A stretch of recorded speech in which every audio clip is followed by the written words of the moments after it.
Assalamualaikum warahmatullahi wabarakatuh. Di video sebelumnya kita telah mempelajari bagaimana peristiwa transkripsi terjadi di sel eukariot. Dan pada video kali ini mari kita lanjutkan bahasannya terkait modifikasi pasca transkripsi. Khususnya peristiwa RNA splicing. Dan di video kali ini mari kita juga berkenalan dengan intron dan ekson. Seperti yang kita pelajari di video sebelumnya, pada peristiwa transkripsi pada eukariotik, DNA akan ditranskripsikan menjadi pre-mRNA atau primary transcript. Dan pre-mRNA ini nanti akan dimodifikasi. Setidaknya ada 3 modifikasi utama yang terjadi pada pre-mRNA. Modifikasinya terjadi setelah transkripsi, sehingga nama lengkap dari peristiwa ini adalah modifikasi pasca transkripsi. Modifikasi pertama dan kedua telah kita singgung di video sebelumnya. Modifikasi pertama adalah penambahan cap 7mg di ujung 5 dari pre-mRNA. Yang salah satu perannya adalah terlibat nantinya cap ini dalam peristiwa translasi. Kemudian modifikasi kedua adalah modifikasi yang terjadi di ujung 3, yaitu penambahan poli A di ujung 3 tersebut. Poli A tail, ekor poli A. Dinamakan poli A karena di sini tersusun atas basa adenin yang sangat panjang. Yang salah satu peranannya adalah sebagai daerah yang berperan menstabilkan RNA ini ketika ditransfer ke sitoplasma sehingga tidak mudah didegradasi. Dan modifikasi ketiga adalah pembuangan intron di pre-mRNA tersebut. Intron apa itu? Oke, ketika kita belajar materi genetik, khususnya materi genetik di eukariotik, ketika kita mencoba mendalami gen, pada umumnya gen di eukariotik itu terdiri atas 2 daerah, yaitu intron dan ekson. Dan satu gen bisa mengandung banyak intron. Di sini intron diberi warna coklat sedangkan ekson diberi warna biru. Intron itu berasal dari intervening sequence, daerah yang intervening menyisip. Sedangkan ekson itu express sequence, daerah yang diekspresikan. Ketika peristiwa transkripsi terjadi pada gen tersebut, baik intron maupun ekson akan ditranskripsikan. Namun pada saat modifikasi pasca transkripsi, daerah RNA yang merupakan hasil transkripsi daerah intron akan dibuang melalui peristiwa splicing RNA. Sehingga daerah RNA tersebut akan menyisakan ekson saja. Begitu ya. Itulah 3 modifikasi utama yang terjadi pada eukariot. Penambahan cap Mg di ujung 5, penambahan poli A di ujung 3, dan pembuangan intron di tengah-tengahnya. Nah, lalu bagaimana ceritanya ilmuwan dapat menemukan intron di eukariotik?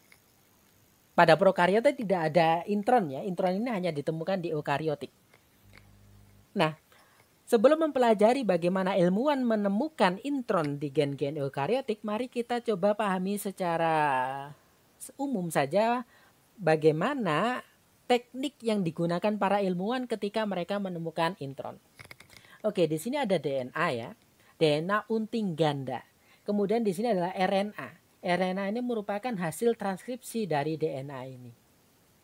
Ketika DNA ini diparsial denaturasi, kemudian dicampurkan dengan RNA hasil transkripsi dari DNA ini, maka akan terbentuk duplex DNA RNA semacam ini.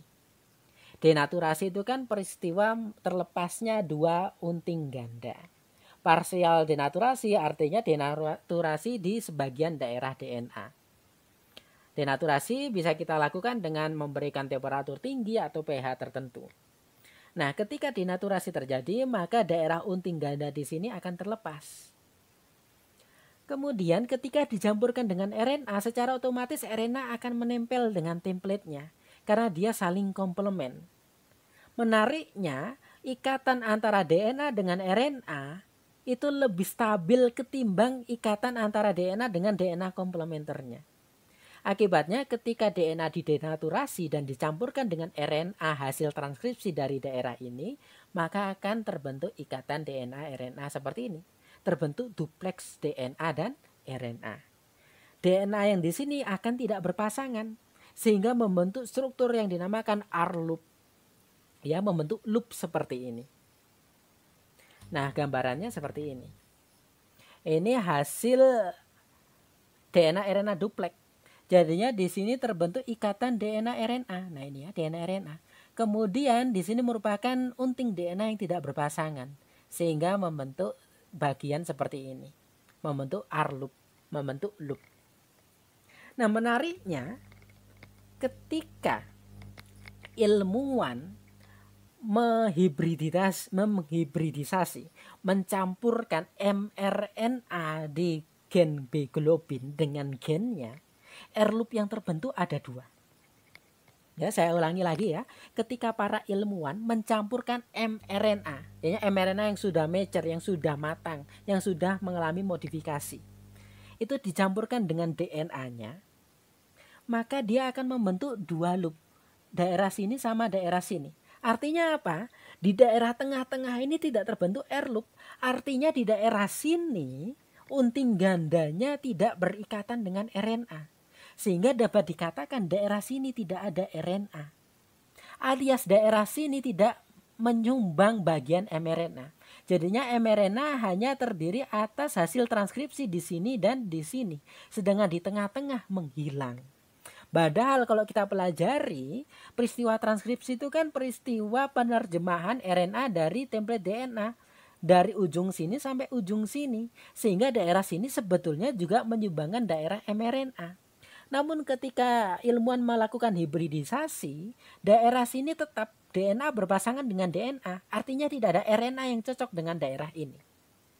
Sehingga peneliti menyimpulkan di daerah sini itu dibuang. Daerah sini dibuang sebelum mRNA terbentuk. Awalnya daerah sini ikut ditranskripsikan menghasilkan pre-mRNA. Kemudian mengalami modifikasi sehingga daerah sini dibuang. Sehingga sisanya adalah daerah ini dan daerah ini. Begitu ya. Itu sejarah singkat terkait bagaimana peneliti menemukan daerah intron pada gen-gen eukariotik. Hanya informasi tambahan. Nah, seperti yang saya jelaskan di awal, intron ini harus dibuang setelah primary RNA terbentuk. Sehingga mRNA hanya mengandung ekson. Dan ekson-ekson ini akan berlanjut melalui peristiwa translasi sehingga menghasilkan polipeptida. Ketika intron ini tidak dibuang, maka polipeptida yang dihasilkan lebih panjang. Dan artinya polipeptida yang dihasilkan tidak sesuai dengan normalnya. Kenapa? Karena normalnya intron harus dibuang. Sehingga polipeptida yang dihasilkan tidak turut menerjemahkan intron. Artinya intron dibuang dan intron tersebut harus dibuang dengan tepat. Tidak boleh pemotongannya terlalu pendek ataupun terlalu panjang sehingga sebagian ekson ikut terbuang. Dengan demikian dapat disimpulkan peristiwa pembuangan intron itu harus presisi. Harus tepat. Dan ketika kita belajar struktur dari intron, ternyata ujung dari intron itu selalu seperti ini. Ujung di sini selalu GT. Guanin dan timin, sedangkan di ujung satunya, di ujung 3 itu selalu AG, adenin guanin. Itu ya, itu salah satu karakteristik dari intron. Kemudian pemotongan itu terjadi sebelum GT dan setelah AG. Kalau kita pelajari lebih dalam, ternyata ada konsensus sequence di dalam intron. Nah, konsensus sequence-nya adalah seperti ini, GT, AA, GT. Kemudian di ujung sini pirimidin, kemudian nukleotida, kemudian sitosin, adenin, guanin. Di sini ada angka 100, 168. Ini maksudnya adalah persentase frekuensi kemunculan. Di sini G100, T100. Artinya seluruh intron selalu di ujung sini ada G sama T. Di sini A100, G100. Jadinya seluruh intron selalu basa nitrogen di ujung 3 itu A sama G. Sedangkan di sini A-nya 68%. Jadinya bisa jadi ada intron yang basa ketiganya A, ada juga yang basa ketiganya bukan A. Kemunculan A sebesar 68%. Basa keempat adalah guanin tetapi 84%. Sehingga 16% intron lainnya bukan basa guanin, basa keempatnya. Basa kelimanya ya. 1, 2, 3, 4, 5. Ya basa kelimanya. Begitu ya.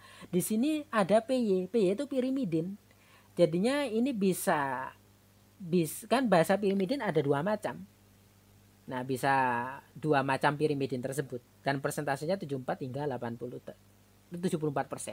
Sedangkan di sini NN itu nitrogen, artinya 4 basa itu bisa muncul di sini. Bisa adenin, bisa guanin, bisa sitosin, bisa adenin, guanin, bisa sitosin, bisa timin. Kemudian di sini sitosin 65, artinya 65% intron itu di sini bahasanya adalah sitosin. Begitu ya. Nah, sekarang mari kita pelajari splicing RNA. Splicing RNA itu adalah penggabungan ekson-ekson dengan membuang intron. Secara umum ada 3 macam splicing RNA. Splicing RNA yang paling sederhana adalah splicing yang terjadi pada prekursor tRNA Saccharomyces cerevisiae, ragi. Nah, peristiwa splicing RNA pada ragi ini hanya melibatkan enzim. 2 enzim, yaitu nuklease dan ligase khusus. Nama lengkapnya adalah enzim splicing endonuklease dan splicing ligase. Jadinya secara sederhana, prekursor tRNA ini dibentuk dari peristiwa transkripsi. Kemudian prekursor tRNA ini masih mengandung intron dan ekson. Kemudian intron dan ekson itu harus dipotong sehingga intronnya terlepas, kemudian eksonnya digabungkan. Yang berperan memotong adalah splicing endonuklease. Nah, enzim ini menempel di membran dalam dari inti sel ragi. Kemudian setelah intron dipotong, ekson dan ekson digabungkan oleh splicing ligase. Itu ya.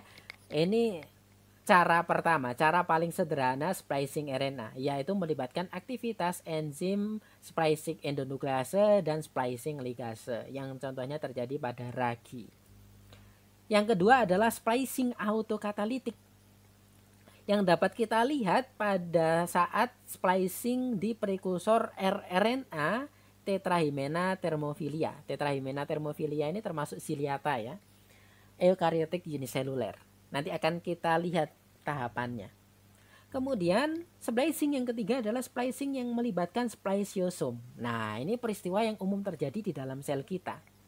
Splicing pada pre-mRNA yang nanti pre-mRNA ini akan menghasilkan mRNA di dalam inti sel kita. Sekarang mari kita pelajari yang autokatalitik terlebih dahulu. Nah, secara umum peristiwa splicing autokatalitik itu seperti ini. Dia tidak melibatkan enzim. Dia juga tidak melibatkan spliceosome. Nah, di sini ada 2 ekson ya, ekson 1 dan ekson 2. Kemudian di tengah-tengahnya ada intron. Peristiwa splicing diawali dengan kehadiran molekul GOH di sini. Nah, kemudian molekul GOH ini akan berikatan dengan ekson pertama. Dengan cara ikatan U dengan O di sini akan terlepas, kemudian ikatan U ini akan berikatan dengan O di sini. Sehingga hasilnya ini. U berikatan dengan O, sedangkan O yang ini, O yang intron akan berikatan dengan G. Hasilnya seperti ini, sehingga terpotong. Kemudian O dari ekson 1 ini akan berikatan dengan P di ekson kedua. Nah, ini hasilnya. Akibatnya di sini ikut terpotong dan ekson 1 dengan ekson 2 tersambung seperti ini. Selanjutnya, ujung OH ini ternyata akan berikatan dengan daerah di tengah-tengah ini, sehingga akan terputus seperti ini. Sedangkan dia sendiri akan membentuk sirkuler. Nah, ini tahapan autokatalitik. Cukup sederhana, tidak melibatkan enzim dan tidak melibatkan spliceosome. Sekarang kita lihat splicing cara ketiga, yaitu splicing pre-mRNA kita yang melibatkan splisiosum.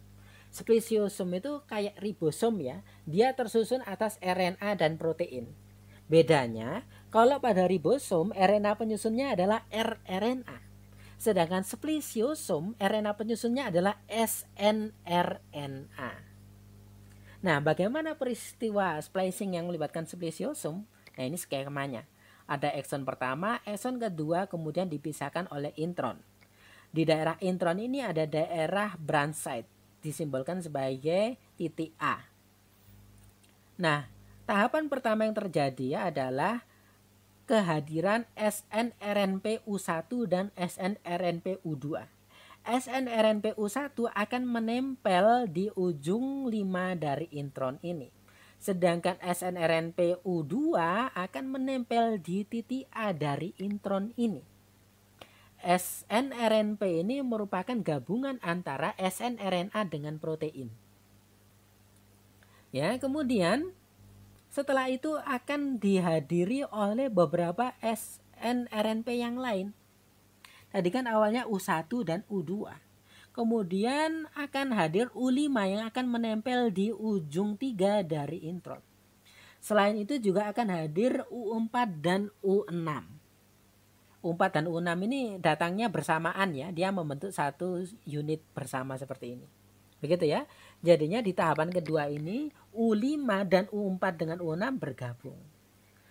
Dan selanjutnya ujung 5 dari intron akan diputus oleh U1. Setelah itu ujung 5 dari intron ini akan menempel ke titik A di sini. Ya, sehingga hasilnya seperti ini. Setelah itu U1 dan U4 lepas sehingga di sini tertinggal U6, U2 dan U5. Dan terakhir, struktur lariat intron ini akan terlepas dari mRNA ini. Akan dibawa oleh U2, U5 dan U6 meninggalkan ekson-eksonnya. Sehingga ekson 1 dan ekson 2 ini terhubung, membentuk ikatan, tergabung, dan intronnya terlepas. Nah, ini tahapan splicing yang melibatkan splisiosum.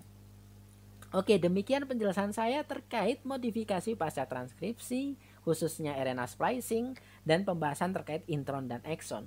Di video selanjutnya, mari kita pelajari peristiwa translasi. Terima kasih atas perhatiannya. Mohon maaf bila ada kesalahan. Assalamualaikum warahmatullahi wabarakatuh.